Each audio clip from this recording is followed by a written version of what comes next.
And the old Spitfire, look at that.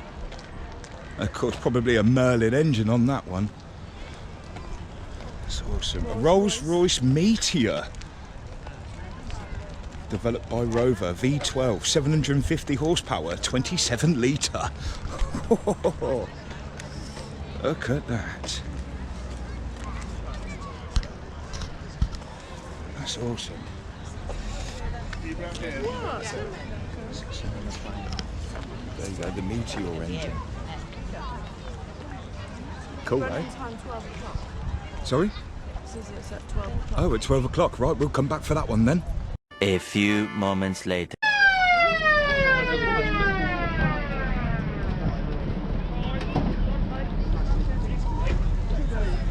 Cool.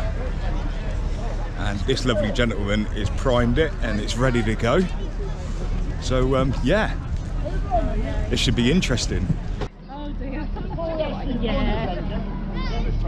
I'd like to tell you a few facts about it, because quite a few people ask about it, and they want to do more about it. And I'm not one just to ruin and not tell you. Right, this says Rover. This engine is called a Meteor tank engine. But it's also known as Meteor Merlin. I'm going to go round a minute. Out of the same stable block, can you hear him? But not a thoroughbred. It's a conversion. Can you hear me? We're going out for 2 or 3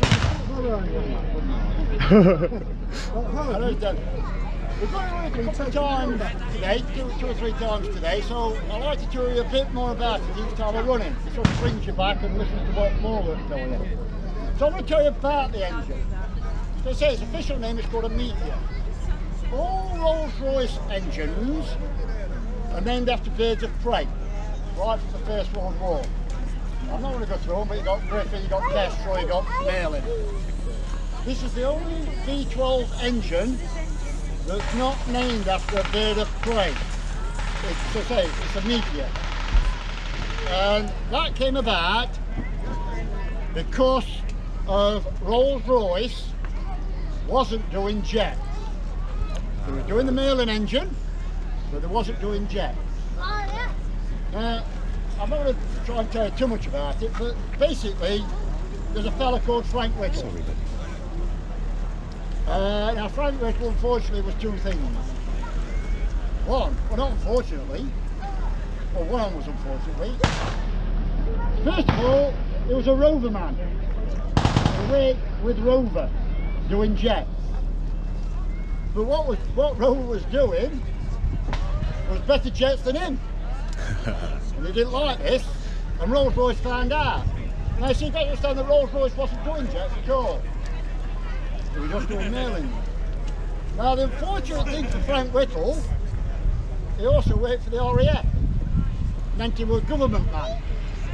So Rolls-Royce didn't go to Rover, went to the government and says, Frank Whittle's not going on with Rover because Rover's doing his own jet, so we'd like him. So I said, fine. Now in them days you didn't get asked what to do, especially in RAF, you got told what to do. So they did an exchange. There's more to it than that, but basically they did an exchange. And Frank Whittle went to work for Rolls-Royce with government money. They said, well, we've got to give Rover something. We get him this. Rover was allowed to name it. That's the Rover connection. It's called a Meteor. Meteor comes from Rover. Apparently Rover had a Meteor Works in Coventry.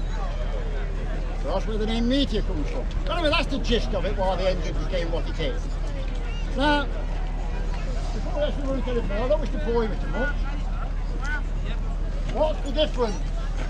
It's basically a Merlin engine. They took a Merlin engine. They took a Merlin engine from a plane, which is in one of those. That's a Mark 9, it's the Mark 1. And Rolls-Royce converted it to see if it would fit in a tank. And they were successful. Like I said, they didn't want it. They wanted jet, so that's how they got to doing that. So Rover got to do this. So that's the plane.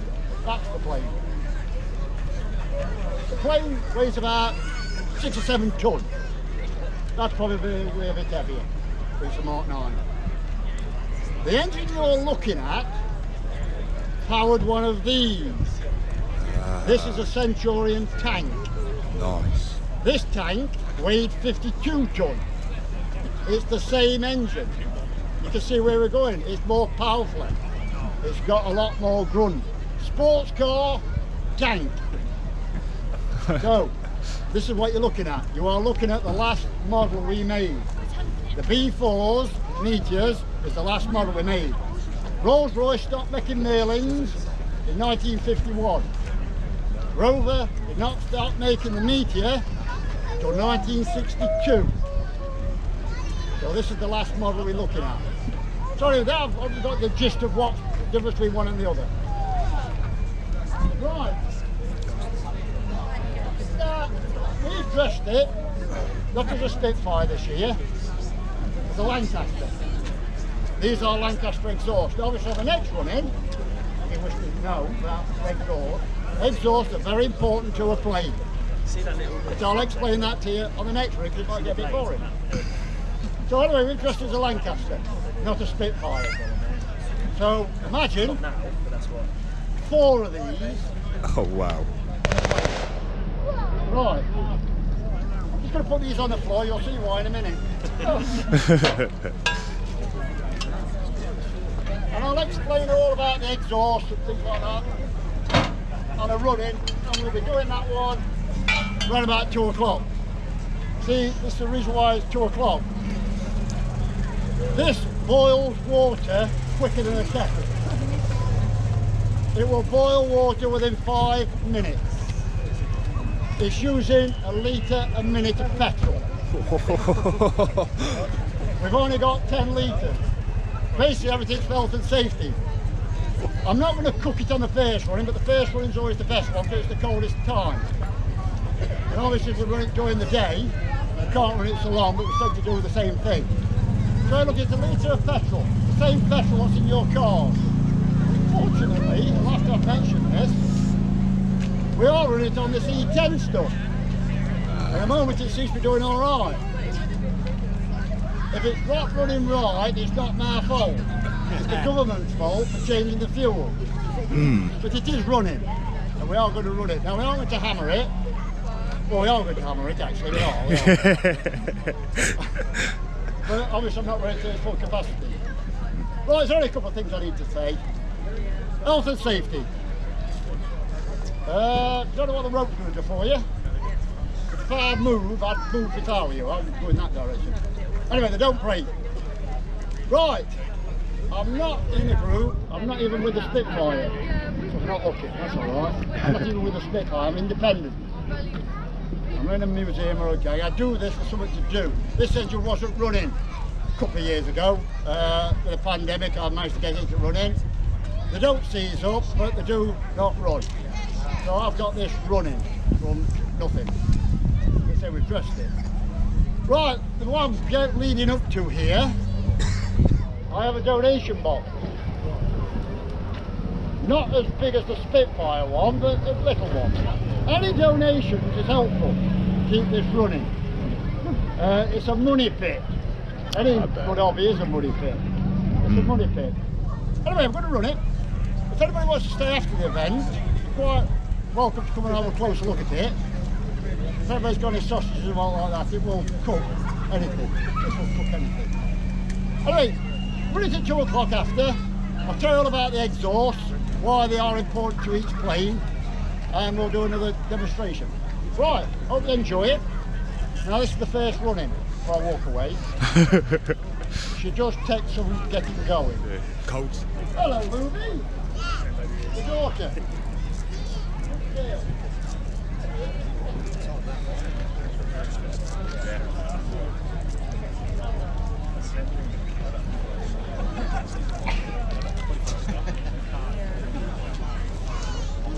Slip up.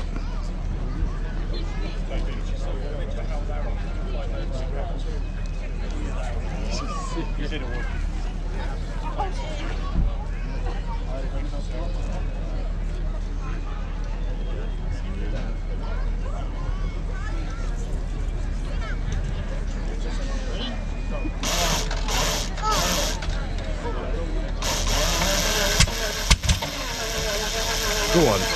Go on. Ooh.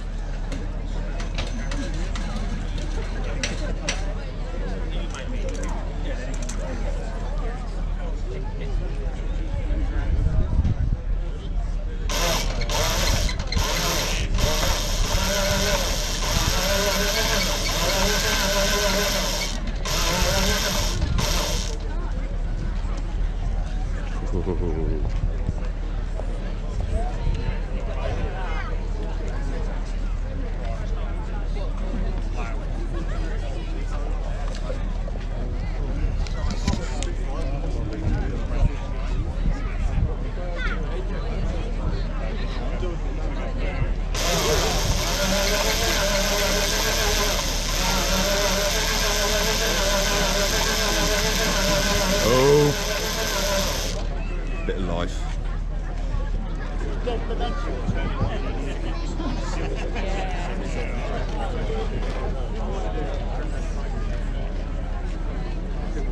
Quick prime.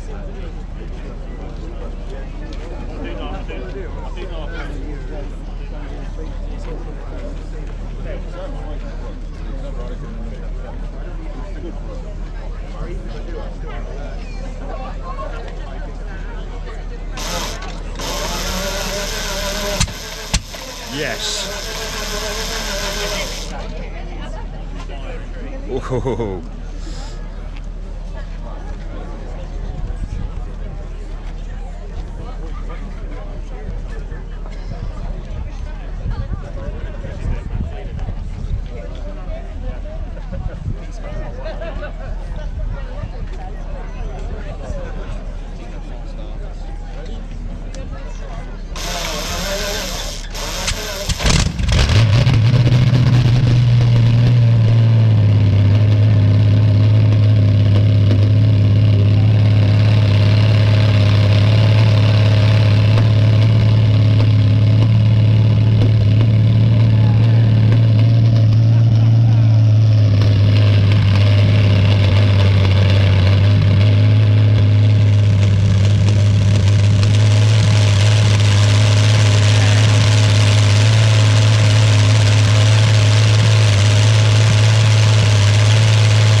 absolutely brilliant.